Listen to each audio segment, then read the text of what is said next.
2, 1.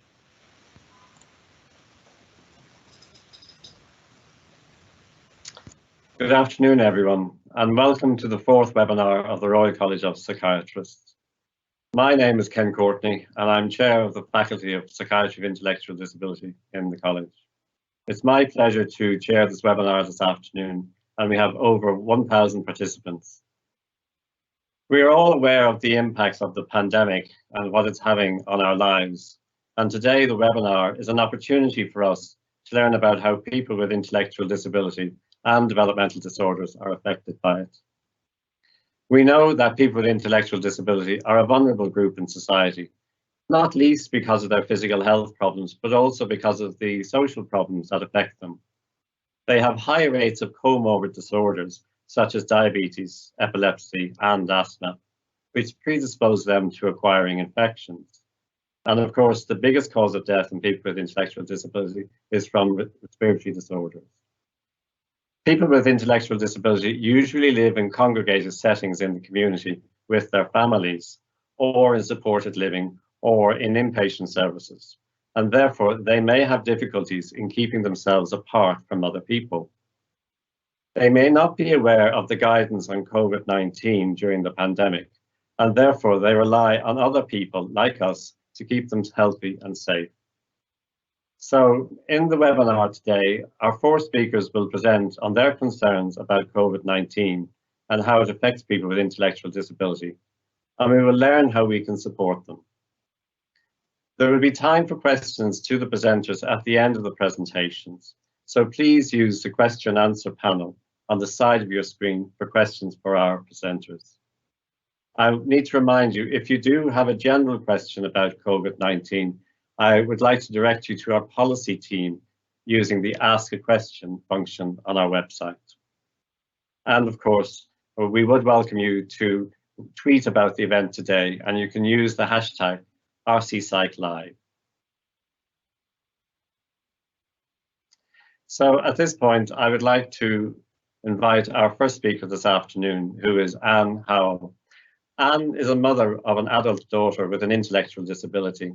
She is also an expert by experience who sits on the advisory board of the Radiant Advisory Panel. And she's going to talk to us about her worries and concerns about the current situation with COVID-19. So Anne, I'm handing over to you now.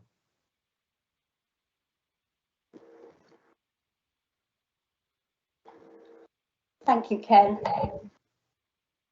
And a good afternoon out there. This is introduction to what's like reality we find ourselves in. I'd like to start by thank you for the invitation and being given the opportunity to talk about what worries me and why. This is very worrying, and I must admit that there are a lot of things that concern me right now. Things like, are we going to see a re-emergence of 1970s hairstyles because we can't get to the hairdressers? Am I letting Sammy, my daughter, spend way too much time on her iPad?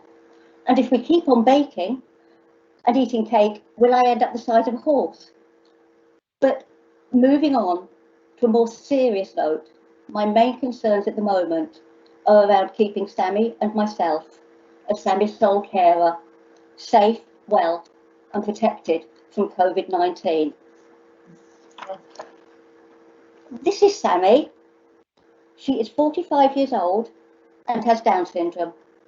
And even during this lockdown, as long as she's supported, she's still maintaining a full and healthy lifestyle, including a well-balanced diet, daily exercise, and maintaining contact with the outside world through video links. Although we are now having to be a bit more creative with the exercise being taken. So this is the extent of how I deal with technology.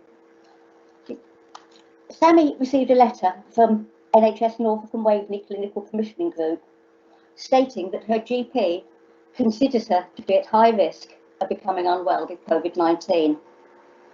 Although she has no major underlying health conditions, and usually I'd be up in arms at what could appear to be an assumption being made because of her having Down syndrome. However, on this occasion, I'm extremely grateful that she has been covered in a protection blanket. as one of my biggest worries, even though I'm now seeing stories emerging of people with Down syndrome that are recovering from having COVID-19, I don't know how it will affect her, whether she get it mildly, whether she'd be ill. And she's not too good on the hygiene stuff, so I have to protect her. And she doesn't handle being ill very well. She finds it difficult to explain how she's feeling, especially if it might be something she's not felt before. But when you know her, you realise that she is a skilled communicator, just not necessarily with words. She can't tell you, or doesn't tell you, that she's got a headache or toothache or something might hurt. And you have to judge it. See, I know her back hurts if she comes downstairs with her crocodile hot water bottle. And I know she's got a certain laugh when she hurts. But this can be mistaken to mean people think she's happy. And because of her difficulties expressing herself verbally, it really is a worry to me as to would she receive the treatment she deserves if she needed to be admitted to hospital.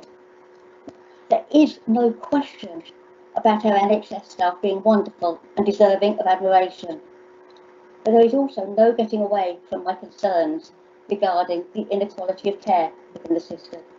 And I find myself thinking about the man with Down syndrome who died from constipation, which was a tragic and completely avoidable death. I found that when someone is unable to verbalise how they're feeling, or they display things differently from the expected norm, things can get missed. And I worry about there being a lack of real-life training in how to communicate and relate to people with intellectual disabilities. So as a parent, I might also worry that there still might be too much reliance on following a medical model of disability, rather than taking a person-first attitude. And one of my major concerns is that assumptions can be made that might lead to wrong judgments of the care, especially during COVID-19, where with all the restrictions there are, it might not be easy for a primary carer to communicate effectively on behalf of, like my Sammy, with the medical staff. And although hospital passports are fantastic, I still worry about the possibility that things could get overlooked. And yet another worry I have is that there's plenty of talk around equality of care and equal value of life, but I don't always see it translated into action or assimilated into attitudes. And it can be a horrible feeling living with the feeling that society so often appears to regard the life of one of your children with less value than it does the others. Whether my feelings are justified or not, it does concern me about Sammy getting the treatment she deserves, or it might be wrongly influenced, possibly by her age and her disability. Because I do know that the judgment, it could be called that people with Down syndrome, although she's 45, well, her body might be older than that. And I'm also aware that it's probably time that I started winding down here. And while I've not been able to talk about everything that worries me, or about anything in great depth, it has been good to be able to touch on concerns. And what I feel might happen, because another concern I have is about when things start coming back to normal again, about how things might affect social care and support for transition activities. But that's a whole other chapter. So I'll say thank you for listening, and I'll hand you back to Ken.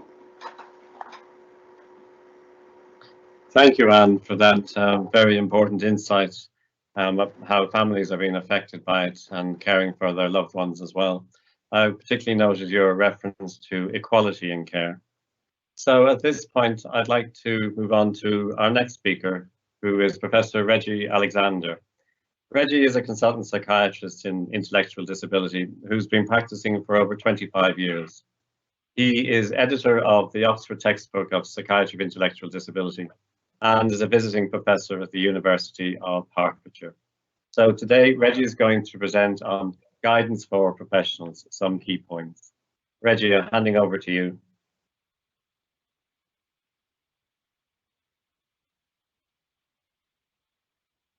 Thank you, Ken, and thank you, Anne, for setting out so succinctly why many a loving parent is going through worrying times. Allow me to start by setting out some key facts and figures that will hopefully highlight why we are together this afternoon. About 1.2 million people in the United Kingdom have an intellectual disability. For every 1,000 of them, 400 have a mental health or behavioral difficulty of some description. 200 are known to specialist services of one kind or the other. And just under 2, 1.6 if you want to be quite precise, are in an inpatient psychiatric setting, the most vulnerable of an already vulnerable group. And then the most startling statistic of it all.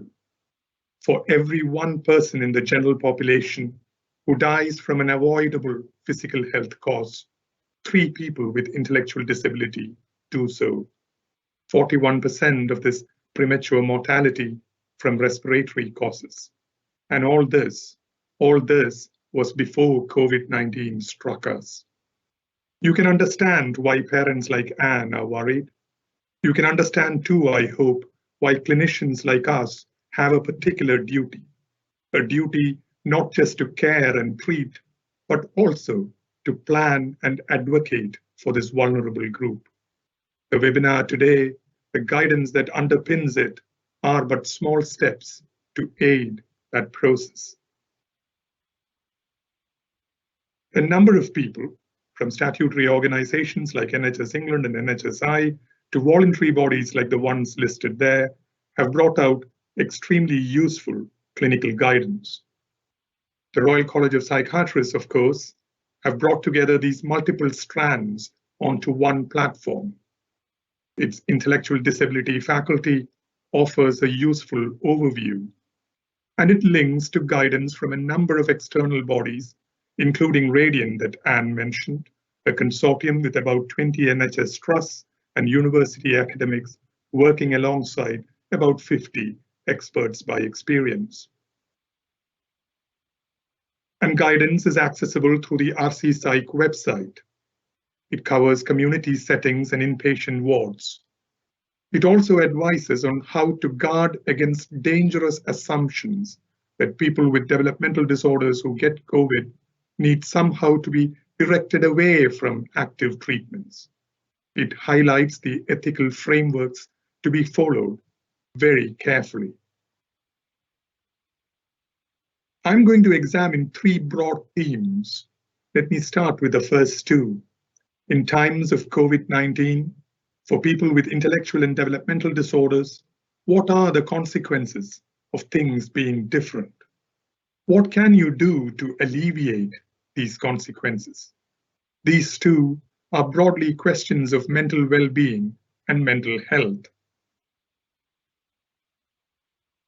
For many people with developmental disorders, predictable structures and productive routines are sources of enormous comfort and solace. They are, as Anne said, the guarantors of stability and well-being. Change, particularly unpredictable and unwelcome change, is unsettling and causes distress. In the absence of explanations that are comprehensible, the distress worsens and escalates. It translates into challenging behavior and becomes, in some cases, the triggers for serious mental illnesses or its relapses. There are well-recognized guidelines from NICE, the BPS, RCPsych, and a host of other bodies on how to approach these clinical issues. Those very same guidelines apply in times of COVID-19 too, and my colleague Peter Langdon will talk more about these. I want to briefly mention 3 legal aspects of clinical care, and I'll elaborate on it later if there are questions. Firstly, the situation around restrictions on community trips and family contact, the unacceptability of blanket restrictions and the heartbreak of frightened patients being all alone in unfamiliar surroundings when they are at their most vulnerable. Secondly, the issue around shielding and social distancing arrangements for, shall we say, the uncooperative individual with or without capacity. The legal structures and decision-making processes around the Mental Capacity Act, the Mental Health Act, and the Public Health Act. And finally, the widely articulated fear that the Mental Health Act could be used inappropriately to detain more people. So to go back to the list of 3 themes, this is the third one, and one I shall talk about in a bit more detail. Have a look. For a professional working at the interface of physical and mental health with a group of people who have multiple physical morbidities, this question is key. If my patient becomes unwell, how do I combat the risk of diagnostic overshadowing? Will there be adequate treatment with reasonable adjustments? Will there be decisions taken that are based on inappropriate notions of frailty and quality of life? These are questions that go to the heart of the equity challenge that Anne raised before you. Not just equity of access to treatment, but also equity of treatment outcomes. Let me show you next 2 slides that set out 2 groups defined by Public Health England. The first, a group at risk of severe illness, as Anne said, from COVID-19. And the second, a group at risk of very severe illness. Let's start with the risk of severe illness.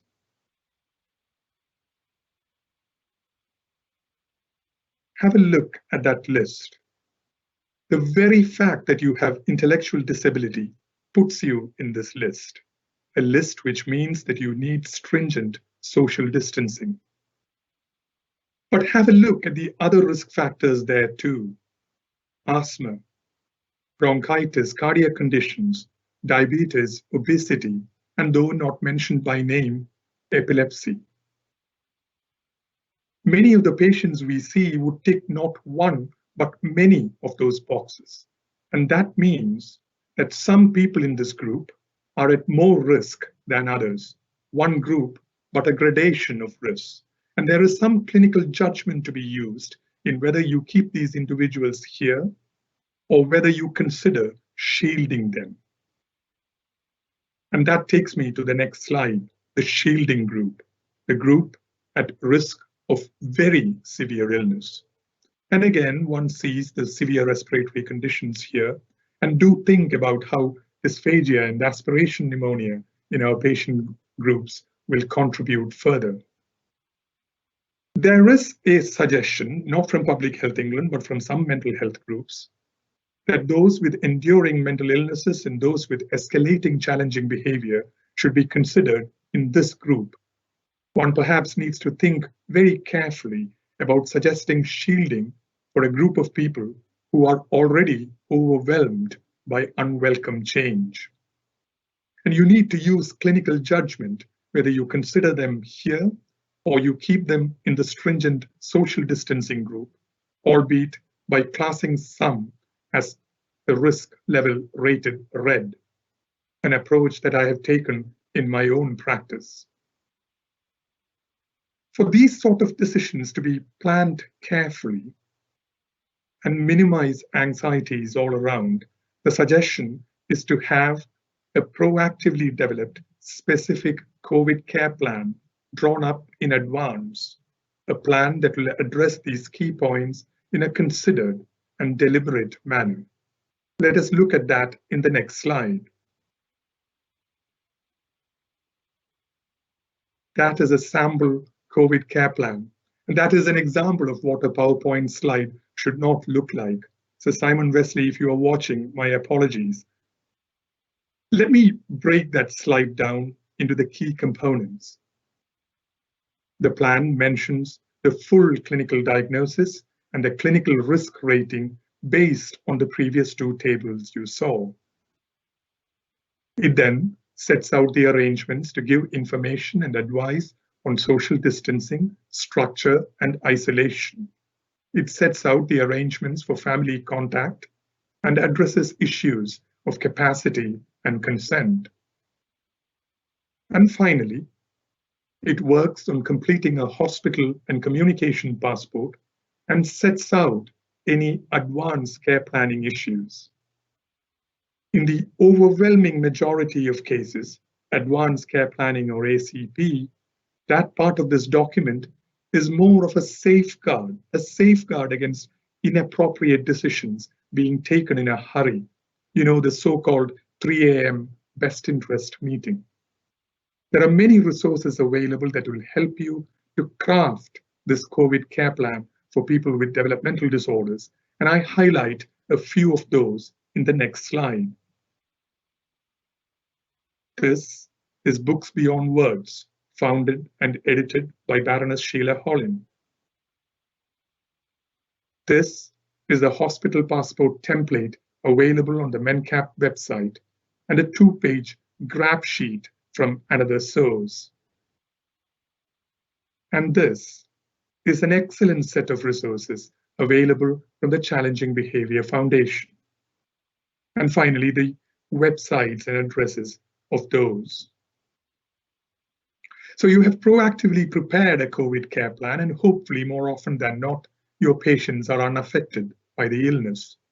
In case they are, let us now look at what the indications are that will allow you to detect the deteriorating patient, and that is in the next slide. We start with the symptoms of COVID-19 itself, the common and the less common ones as set out by the WHO. And this is the list of red flag symptoms and signs that have a particular relevance for people with intellectual disability. If the patient is in a ward, you monitor these not just as a checklist, but also using objective tools like news. When it comes to referring a deteriorating patient to the general hospital, you use the vocabulary of these red flags to guide your discussions. And we will look at the key components of that discussion in the next slide. Much of that slide is self-explanatory and it draws on your COVID care plan. I want to say something in case that discussion brings up instruments like the clinical frailty score. That scale mentioned in the NICE guidelines on critical care does not distinguish between those who need support with daily living because they are nearing the end of their lives and those who need support because of pre-existing developmental conditions, healthy people who are nowhere near the end of their lives. That is a crucial distinction which the frailty score, or for that matter, any other similar instrument, does not capture. To its credit, NICE recognized that and now explicitly says that the scale should not apply to people with learning disability or similar conditions. And yet the worry is that when it comes to clinical decision-making under pressure, there is the risk of unconscious bias, a point made with admirable clarity by Professor Tuffrey Wine of St. George's. That is why the support and advocacy of families and carers and professionals like you is so very important. I think we can all agree that medical decisions have to be based on the likelihood that the patient will recover from COVID-19 and not on assumptions about the worth of someone's life. That was a brief overview of the third domain, and now it is time to go back to questions 1 and 2, mental well-being and mental health, and Professor Peter Langdon will address that in some detail. Please do feel free to get in touch with me either on Twitter or by email. I'm very grateful for your attention. And now back to you, Ken. Thank you, Regi. Thank you for those very informative and important points, which are very relevant in clinical practice. Let's now proceed to our next speaker, who is Professor Peter Langdon. Peter is Professor at the University of Warwick and an honorary consultant clinical psychologist. He's well renowned for his academic work, having devoted his career to knowledge and learning on the lives of people with intellectual disabilities. So today he's going to present to us on guidance for professionals, more key points. Over to you, Peter. Thank you very much, Ken and Anne and Regi. So can I have my next slide, guys, please?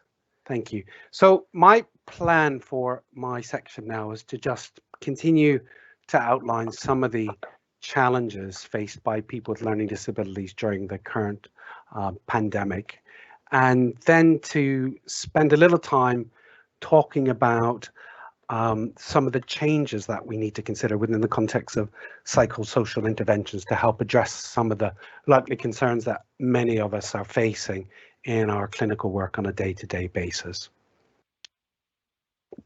So I think it's obvious, we've talked about this already, Regi's touched upon it and Ken has mentioned it. What I have here is some primary care data, the most recent from NHS Digital, taken from primary care records, and these are sort of the coexisting conditions that exist amongst people with learning disabilities. And as you can see, epilepsy is at the top, followed by mental health.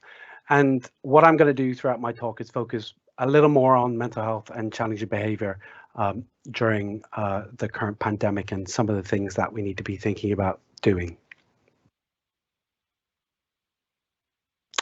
So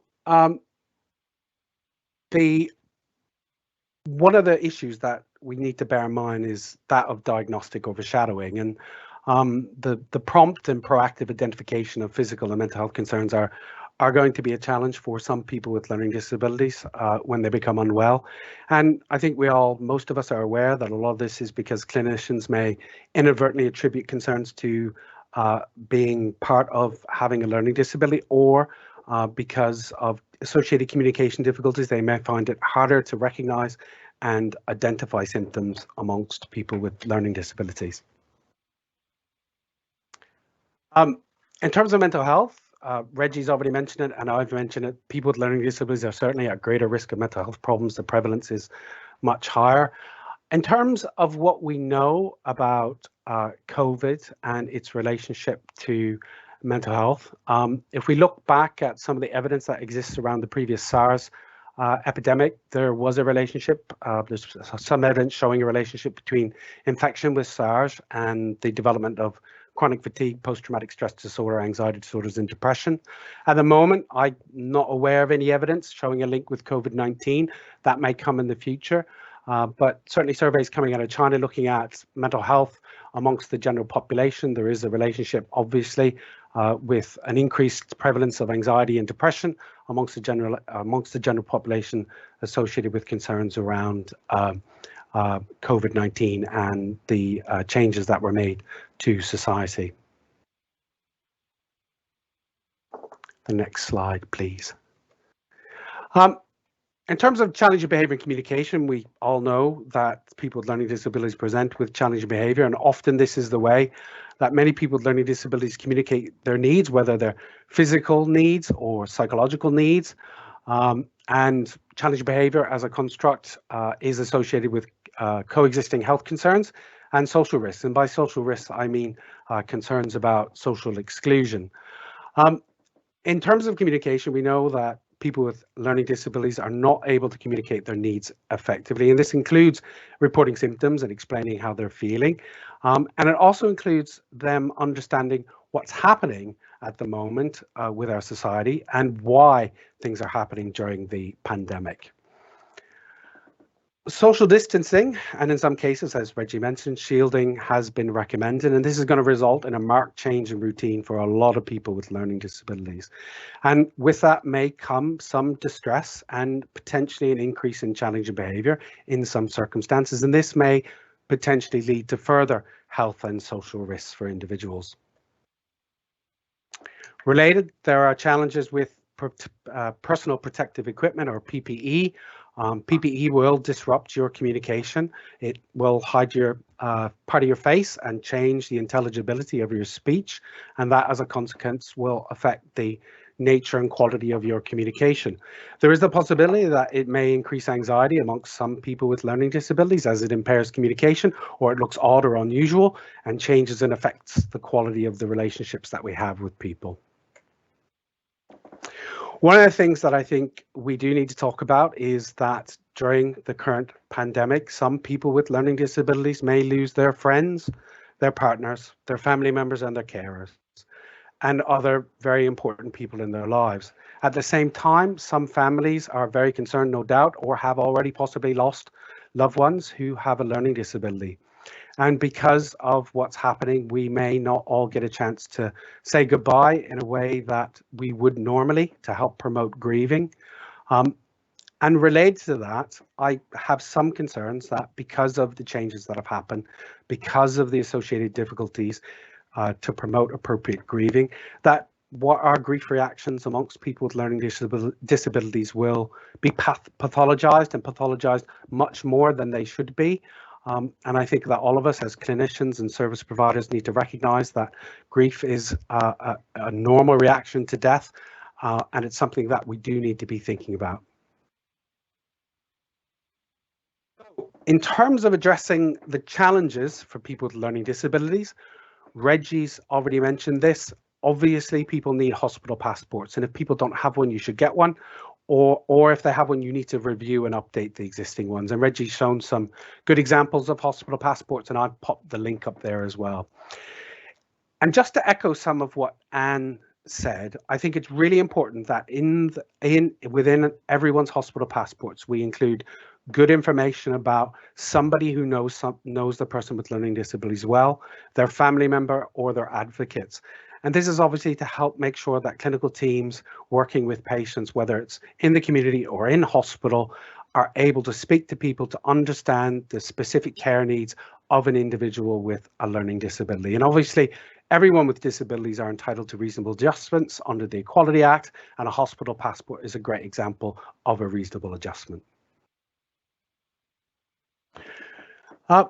One of the challenges, obviously, is explaining what's going on to people with learning disabilities. For many people with mild or moderate learning disabilities who can communicate using verbal language, you may be able to explain what's happening, and they may be able to understand. For people with severe or profound learning disabilities, this is going to be difficult. However, there are some resources out there, which I'll talk a little bit about now, that may help with this. Regi has already shared the Beyond Words series, Beating the Virus, and that book is free and available to download. The Challenging Behaviour Foundation has also produced some really helpful and highly recommended guidance to help support kids and adults with severe learning disabilities.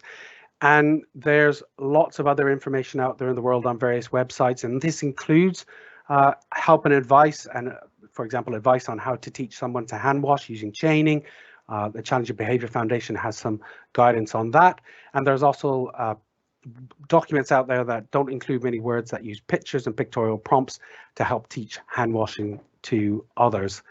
One of the things I wanted to mention is that very recently, the University of Glasgow, one of my colleagues, Professor Andrew Yehoda, on the back of the Beat It trial, which was an HTA funded trial, have adapted some guided self-help materials to help carers use these materials to explain COVID and what's going on to people with learning disabilities. Alongside that, free to download, there are additional guided self-help materials around low mood, sleeping, staying active, solving problems, and helping with anxiety and helping people to relax, which, and again, I've popped the link up there so that people can visit and download as they need.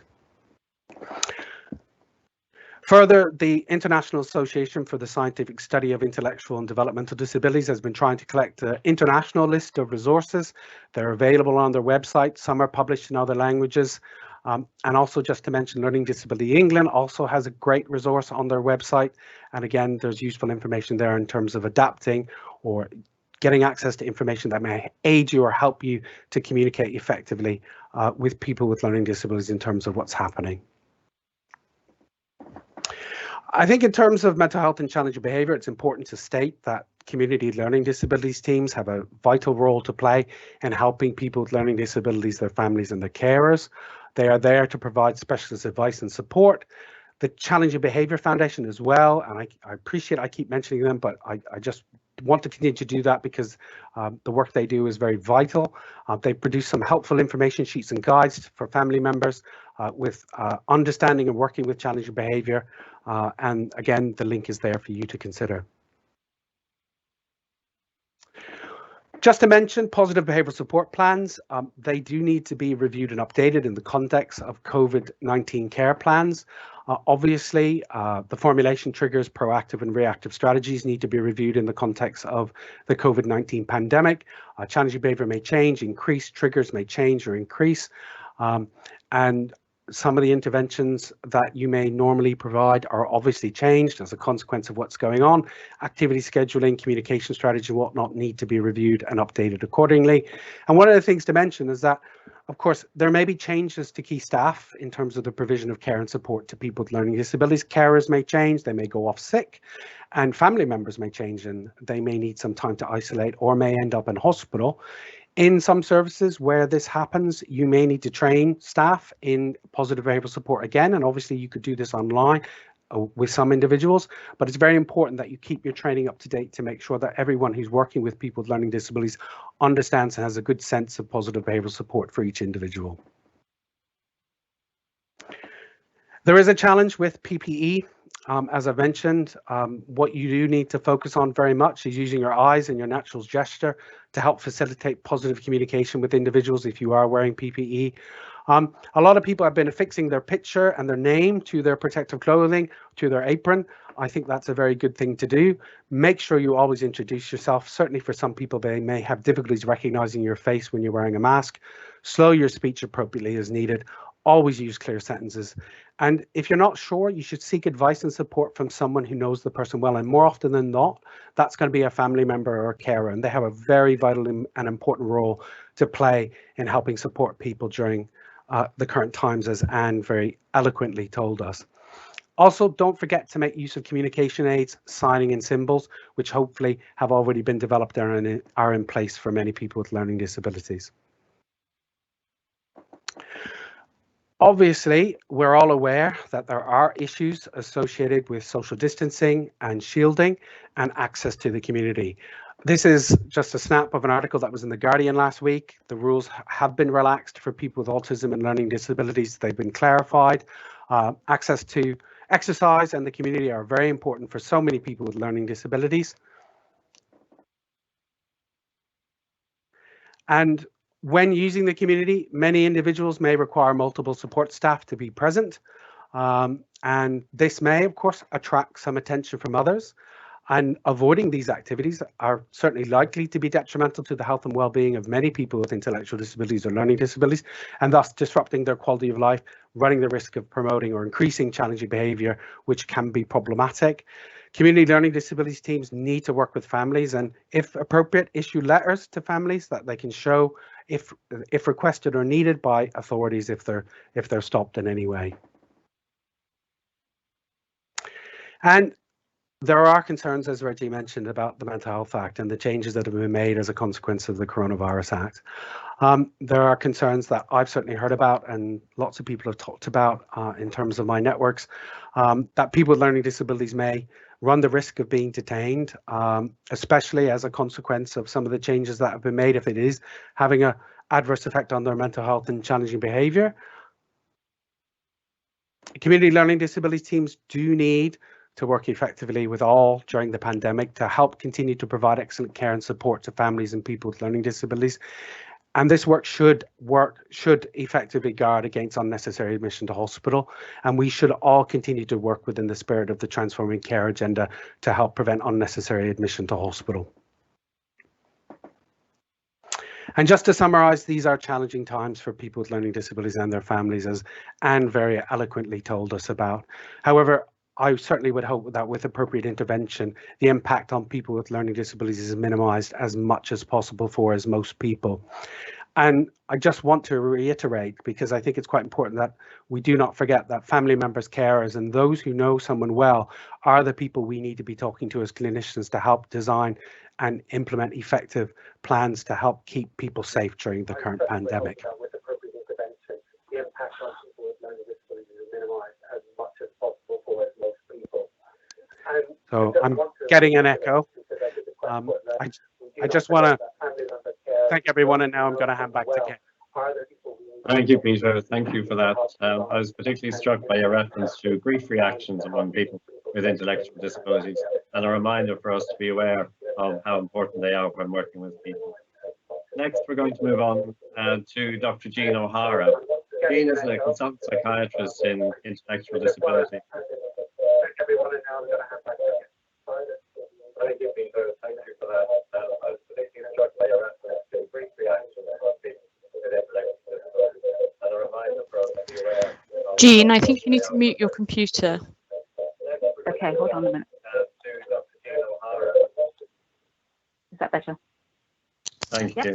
Yes, yeah. Thank you. Jean is a consultant psychiatrist in intellectual disability, and she was clinical director for neurodevelopmental disorder services at the South London Maudsley Hospital for 9 years, before taking up the role of National Clinical Director for Learning Disability at NHS England until the beginning of 2020.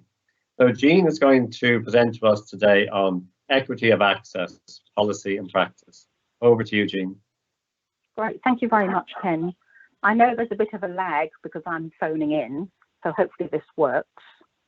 So in any pandemic, often those who experience the most significant health inequalities are the hardest hit. So for example, vulnerable groups, marginalized groups, the socially disadvantaged, those living with severe mental illness, those who are homeless, the disabled, the elderly, but also those living in particular settings like care homes. So first slide, thank you.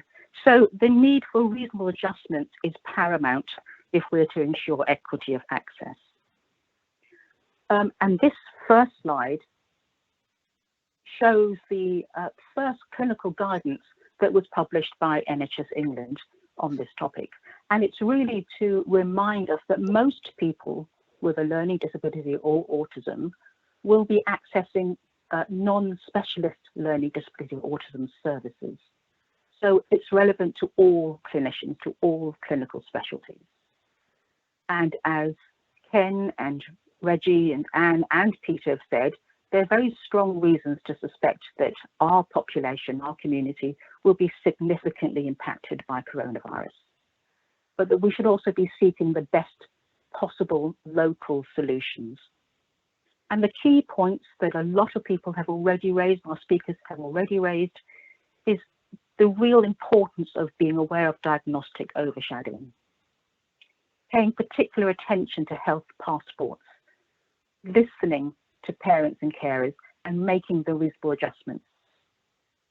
The communication issues, understanding behavioural responses to illness or pain or discomfort, remembering always the Mental Capacity Act, seeking specialist support and advice if necessary, and the mental well-being and emotional distress that is bound to come because of the loss of routine or structure or stability, as both Regi and Peter have highlighted. And I think there's some very good adaptations to this. So for example, the Hampshire hospitals recently published a one-page poster that I think is actually brilliant in terms of getting that message across to all our health services. Can I have the next slide, please?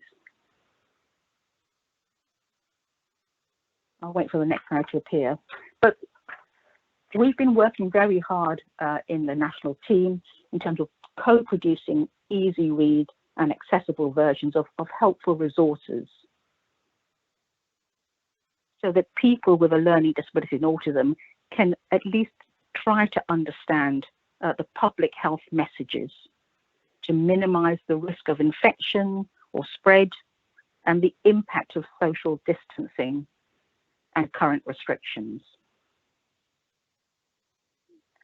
If I could have the next slide, please.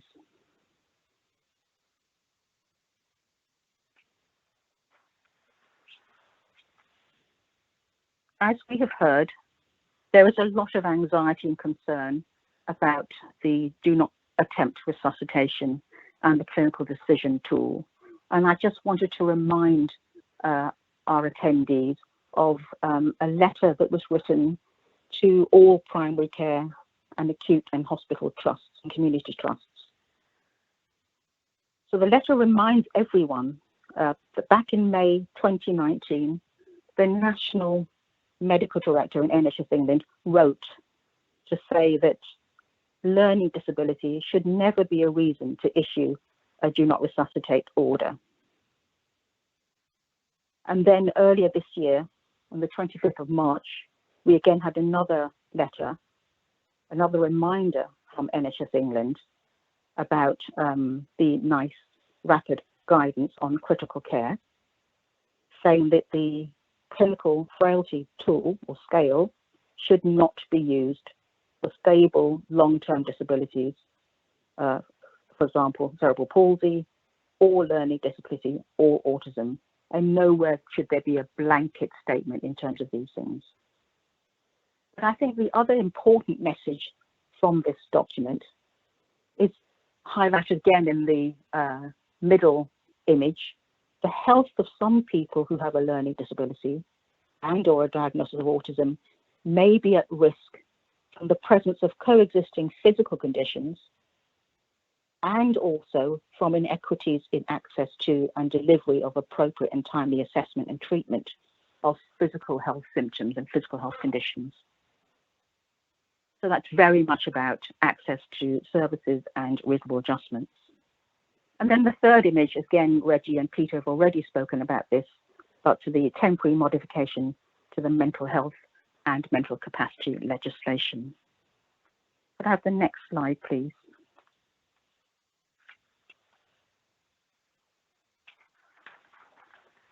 I thought it might be useful just to highlight, for those of you who haven't seen it yet, that the social care guidance was published last week, which gives a framework to controlling the spread of infection in care settings, supporting the workforce, supporting individual needs, and supporting the local authority and care practitioners.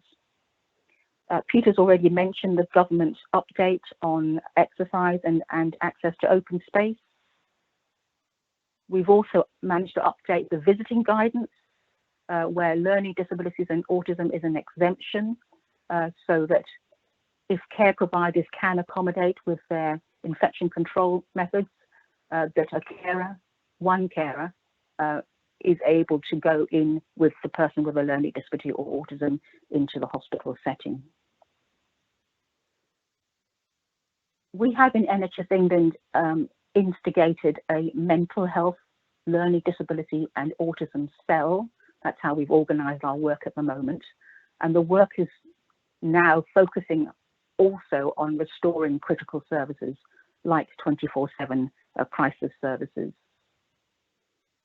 There is a focus on us trying to support people who are in a mental health, learning disability, autism or dementia inpatient setting to think about the key principles of treatment, physical healthcare treatment, an escalation framework for deciding the best course of treatment, and where necessary to transfer to an acute setting if required. And that of course includes physical health training and the management of pain. Peter's spoken about PPE. I just wanted to mention that we've had suggestions that it might be helpful to have PPE where there's a transparent covering over the mouth so that it aids communication. And I think the team is trying their best to see if we can source that. And that's a sort of work in progress, really. End of life care, of course, is immensely important. And even in ordinary times, I think we don't do this particularly well for this population. But I think it's something that is a real focus in terms of how we offer that support and how we offer the visiting arrangements that may be required. And our previous speakers have spoken already about the advanced care plans that are required. But I think the other important message is that we retain the focus on the key elements of the long-term plan. So we're still working to reduce reliance on inpatient care. There's still the focus and importance of care and treatment reviews, or care education and treatment reviews, and the focus, but there's also a focus on recent discharges, because we need to make sure that the care plans and the care packages in place are sufficient to support someone's needs. The learning from death review is still happening, and we're refreshing the planning for that. The annual health checks, we're in discussions with primary care colleagues, because those are so important, and how we do those in this current climate. And other long-term plan deliverables, like the autism annual health checks, and our key workers for children and young people at particular risk. So my final slide, because I want to leave some time for questions really, next slide please, is really to say that we have a weekly seminar already that is with health and social care providers and stakeholders to try and understand the issues and work in collaboration. We have an email address where you can send issues of concern that you think should come to the attention of NHS England. Of course, you should be accessing your local services and your local CCGs and council and your regions, like, you know, whether it's London or the North or Midlands or whatever, but the regional teams as well. But there is an NHS England line too. And we've also set up an online mental health, learning disability and autism collaborative platform. And this allows people to raise concerns, to ask questions, to share solutions. There's a lot of solution sharing in this platform, and to raise challenges and to share resources. And I think anyone with an NHS email account can access this, and others I think can access, but will need to send an email to ask for someone to do it for them.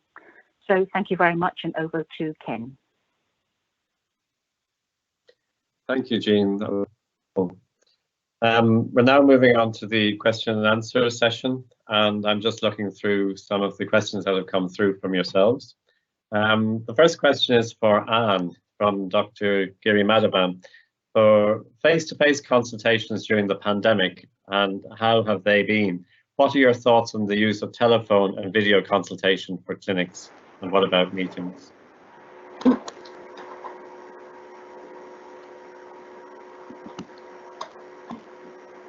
So that was, what do I think about the use of telephone or video for meetings? I actually think it's a very good thing for a lot of people, but I've had personally for my daughter, it would be very difficult for her, because she doesn't always, she struggles to work out what's going on. I mean, she's done FaceTime, but she found it incredibly confusing. So I think once again, it depends on the individual as to how well it would work.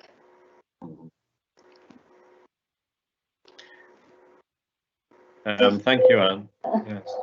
So you are in favour of them, but really it's the experience that people have in the one-to-one situation. The next question I see coming through is Dr. Simon Bonnell, who's asking about the COVID-19 and the work around STOMP, and the impression that psychiatrists are having to prescribe more medication than previously. Does the panel think or have any views on how the negative impact can be mitigated? And this is a question for Regi.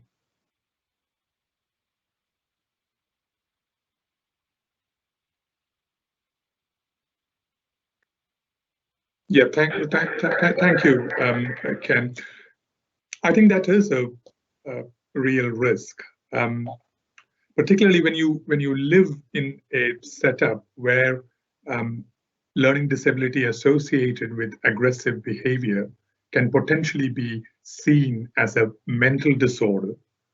There is going to be inevitably pressures for prescribing, and as Dr. Bonnell says, will it undo the years of work in STOMP. And for those of you who haven't heard that phrase, that's stopping over medication in people with intellectual disability.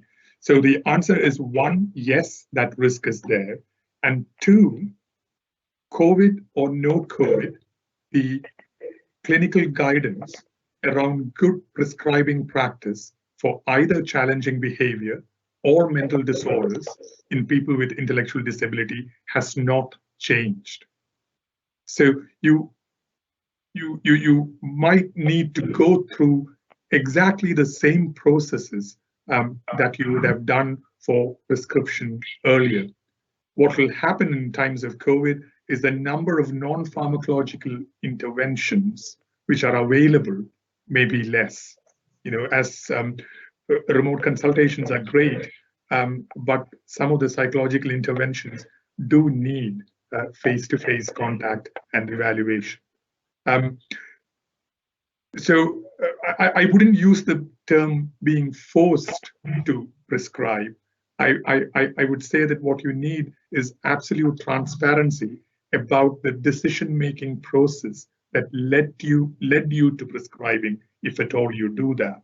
And if at all you do that for only challenging behavior and not for an underlying mental illness, then you follow the NICE guidelines to the letter once again. All decisions of that kind should be purely short-term and subject to periodic reviews. Back to you, Ken. Thank you, Regi. Here's a question for Peter. How can we support people who need to shield during the pandemic, but who don't want to or do not want to cooperate with the guidance on shielding or lack capacity to make the decision? Thanks, Ken. I think that's quite a challenging situation for obvious reasons. I mean, if the individual lacks capacity and obviously they're refusing to engage with shielding or social distancing, I think we have to consider that there isn't a big blanket, clear, direct answer that I can give to that, because for people with learning disabilities who may be exhibiting sort of behaviors where they don't want to engage in certain activities, that could be challenging behavior. The functions those behaviors serve for that individual are idiosyncratic to that individual potentially, and you need to undertake a clear, thorough functional assessment to understand what's going on. Certainly, the people around them who know them very well should have some insight and understanding into what's going on for the person to be able to sort of to make a judgment as to why is this person refusing to engage in some of the restrictions that we're trying to place on them through social distancing. I mean, there could be a variety of reasons for that. One would, it's a change of routine, a change of activity. They want to gain access to some of the things that they previously did, which they really enjoyed. You may have to look at sort of thinking or considering about how can you choose alternative or related activities that bring them closer to some of the activities that they previously enjoyed. So as an example from real life, Ken, so I can think of a young man with learning disabilities and autism who always used to go to football matches on a Saturday with members of his family, and of course is no longer going to football matches, and that caused him a significant amount of distress because it was something that he did for years. And the strategy with that individual was to bring the football match to him, so with the family, and make a big, put it on a big television and sit around with family watching football, singing football chants and doing all the things that they would normally do at a match. So that's quite sort of specific to that individual, and obviously with other people with learning disabilities it will vary depending on what's going on, but you need to understand what's happening in terms of the function, the behavior serving for the individual, to be able to give very clear specific advice on a person by person basis. Thank you, Peter. You're welcome. One more question from Kirsten Lamb. 20% of the learning disabled population is known to specialist services. And this is a question for Anne. Do you think GPs should be creating specific COVID care plans for the whole of the learning disability population?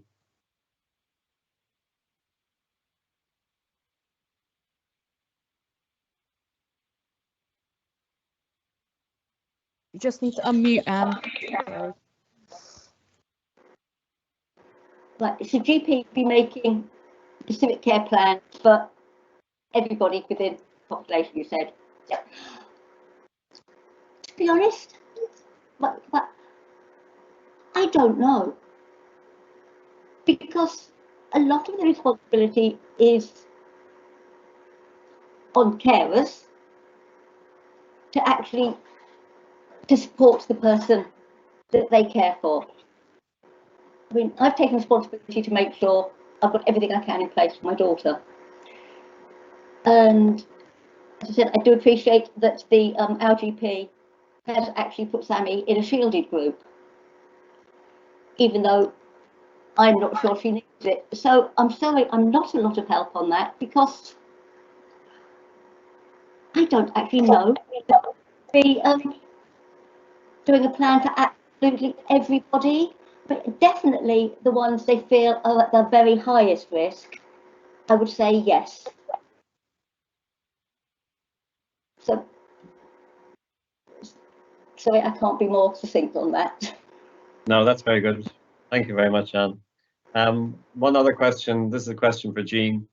How can we make sure vulnerable people have their rights upheld in the context of COVID-19? And this is particularly relevant around people imposing blanket DNARs in care homes. Thank you very much, Ken, and thank you for the question. I think it's just vital that we, as clinicians, advocate for our patients and our population, and that we're very vigilant to what's going on, and actually maybe to anticipate what might be going on as well. And I think it's very much a question of keeping an eye out and really being attuned to what the pressures are in the systems that we are visiting. But I think it's on all of us to speak up for our community about this and to protect the rights of people with a learning disability and autistic people. I don't think I have anything else to say about that, actually. Thank you very much for that, Jean. And now I just want to draw the webinar to a close. We've certainly had stimulating presentations on COVID-19 and its impact on people with intellectual disabilities. I want to thank our 4 speakers for their contributions today that will be available after the webinar. I thank too our college staff, Isabel and Katie, who produced the webinar for us today.